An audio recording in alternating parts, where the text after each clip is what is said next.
প্রিয় দর্শক, এই ভিডিওটি একটু মনোযোগ দিয়ে দেখুন। কি বলে সে নাকি একসঙ্গে 4টা বিয়ে করবে। একটা দুইটা না, একদম চারটা বিয়ে করবে। সে কি 4টা বউকে সামলাতে পারবে? একটু কমেন্টে জানান তো দর্শক। একটু ভিডিওটি মনোযোগ দিয়ে দেখুন, তারপরে কমেন্টে জানাবেন। আমি লায়লারে বিয়া করমু, হিরো আলমের বউ মিথিলারে বিয়া করমু, হিরো আলমের বউ রিয়ামণিরে বিয়া করমু। আমি যদি 4টা বউ খাওয়াইতাম পারি, আমার 4টা বিয়া করলে অসুবিধাটা কয়? আমি যদি খাওয়াইতাম পারি আমি 4টা বিয়া করবো, কারণ লায়লা আমার সাথে ভালো সম্পর্ক। লায়লা হয়েছে আমার কাছে বিয়া বসবে। হিরো আলমের বউ হিরো আলমে মিথিলারে সাইরা দিছে।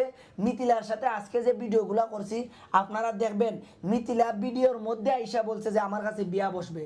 রিয়ামণি আমাকে হোয়াটসঅ্যাপে কল দিয়ে বলছে যে লিটন, আমি তোমার কাছে বিয়া বসবো। ভাই আমি যদি খাওয়াইতে পারি আমি 60টা এখানে 50টা বিয়া করবো। এখানে অসুবিধাটা কোথায়?